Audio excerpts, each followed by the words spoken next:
Yes, Nadia Adan is the owner of Ashford Motors, and she is with me here for the Soapbox of 6 today to talk a little bit about EVs. And Nadia, it is kind of timely you're in here to talk about this today, because there's a few bits of kind of EV related news, and we mentioned some of them earlier on the show. Apple are no longer kind of funding their EV project.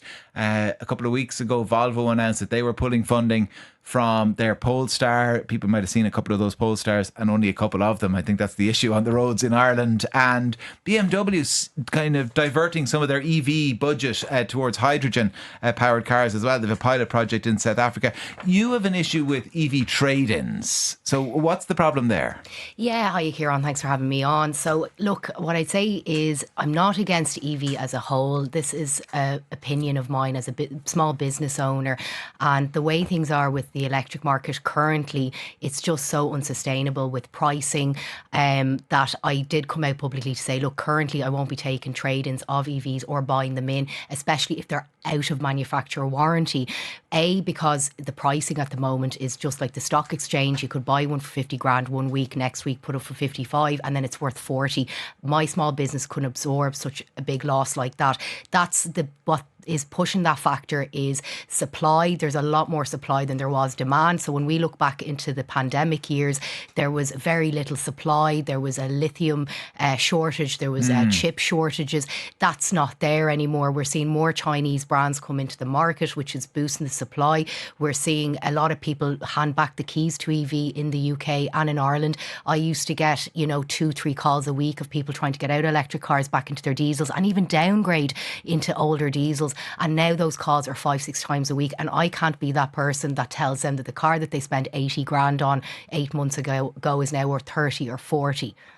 So, I mean, we're all used to the idea that when you drive off the forecourt, that there's an immediate depreciation, in the car. But the way you describe it, I mean, if other garages follow suit, there'll be a huge depreciation in the value of your EV if people can't take them as trade-ins. Absolutely. Like in the second-hand market, once an EV has gone past manufacturer warranty, which is sometimes around 8 years, and if that battery goes, it could cost up to 20 grand to replace that battery. No dealer that I know, especially myself, I don't have 20 grand in a car to take that risk. I really don't. If the car is still under manufacturer warranty and it's very fresh, and I've sold Taycans, I've sold Teslas, so I know what I'm talking about. I've dealt with them. I would love to get on board with this EV green at the moment and make money, but I just see it as such a big risk. And other dealers have been saying the same thing to me, and I have seen dealers get stung with big battery bills like that. And so you'll have to forgive my ignorance. Is the issue then whereby you've got a kind of internal combustion engine car,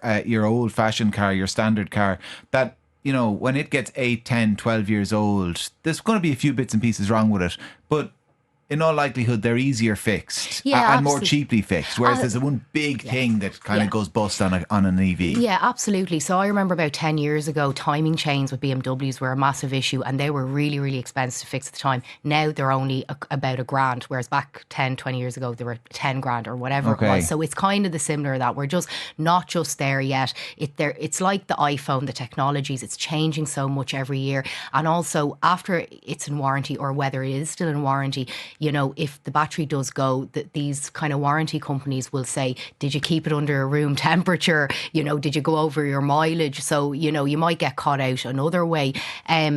Charging your phone in the car, putting up the heater. I was talking to a customer the other day that travels from Dublin to Mullingar every day, and he said, look, I have 2 kilometres by the time I get back at home, but if I charge my phone or put the battery or put the heater on or anything like that, he has to charge it for an hour. So it's all these extra factors. A dose now. Yeah, just the infrastructure is not yet there just yet. I think a combination of hydrogen, hybrid. I know Porsche and e-fuels are looking at different types of biofuels and different types of fuels. I think that will work. I think EV might work for certain people, and more power to you. Don't listen to me, if you want to buy EV, no pun intended. So the kind of 5 or 6 people now who are calling you back on a weekly basis saying, I want to go back to petrol or diesel. Well, like, are there all different issues they're Yeah. citing, or are there kind of common things that keep coming up? There are different issues, but they all have like a commonality, and that's because it's an electric car. That's the commonality. Yeah. So I'm seeing range anxiety be one. So it's Okay. fine if they have a planned trip, but say if they have to go somewhere different and they get there and then the charger's not working.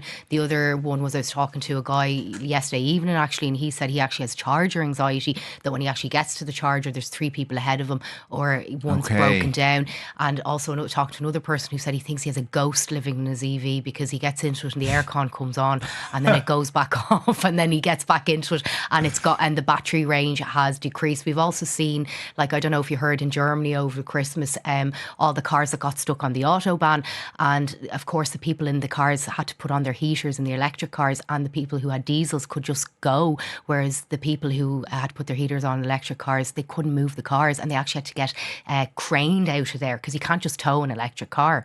So, if you're putting all these things together, it's just, And when you look at some of the other things in the news today and in the last few weeks, and I mentioned kind of Apple changing tack in terms of their investments, BMW changing tack, Volvo changing tack. Yeah.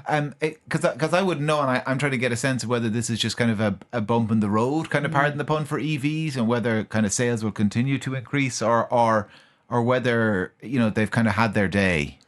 I think time will Are they tell. a little bit like, do you remember mini discs were Yeah. kind of the big new thing, but only for a very short space of time, and then Yeah. actually MP3 players took over? Are EVs going to be the mini discs of the car world? Yeah, absolutely. Like, look, what I'd say to you is, first of all, electric cars are not electric cars. They're battery-powered cars. The Lewis runs on electricity. So that's the whole point thing. It's like white goods. They're going to be updated every year. It's like changing your phone every year.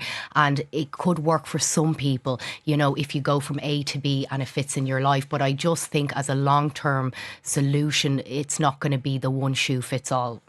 Having said that, I mean, we have made all these commitments on a national level to phase out diesel and petrol cars. Is it by 2040 we're not going to be selling any more new ones? Yeah, like, look, again, if you have faith in that, absolutely go for it. But it's easy to commit. It's easy for governments to easy commit to to say, things. it's actually putting the infrastructures and the processes in place, and maybe communicating it to the public, because I know a lot of people and a lot of main dealers at the moment are doing 0% finance on electric cars and price reductions.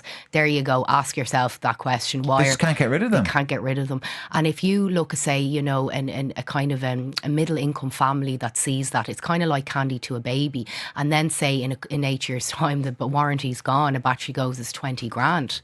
The other criticism sometimes made of them, and I've heard it, and I wonder what you think. Actually, someone texted in on this front earlier that they got rid of it because of kind of repair costs, and it was to do with wheels and tires and everything. That the weight of the cars are such that they keep getting flats. They keep getting punctures. Yeah, no, absolutely. I've heard that as well. Yeah, it's a lot. We're not there yet currently with, understanding the costs and that, and what it actually means on a day-to-day level. And I think if it suits you, great, but actually what should be worded is a combination of maybe pushing hybrids more, because you don't have to depend on the EV side of that. Kev says manufacturers should guarantee the batteries for life of the car, or 150,000 kilometres. Johnny Woods in Middleton says, I bought an EV in July 22. I love the car to drive. I have a home charger which I use totally on the night rate, so it's really economical. But the one huge problem I have is we're not remotely prepared for EVs infrastructurally around the country. Day-to-day living is just fine, but I need to do a long journey. I certainly have a bit of range anxiety. I don't mind waiting 40 minutes for an 80% recharge,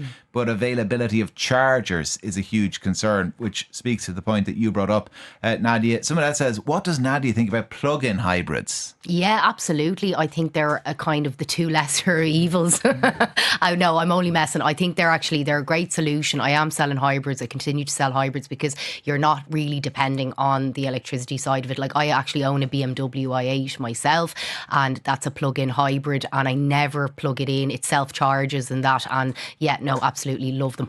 Craig says, Nadia's dead right. I had the same answer from a few different dealerships who are selling new EVs alongside internal combustion cars. They are not taking them as trade-ins. So this is fast becoming an issue, according to Craig. Anyway, Craig, thank you for the text. 087 1400 106 is the number. Nadia, thank you very, very much for joining us in studio. Nadia Adan is the owner of Ashford Motors.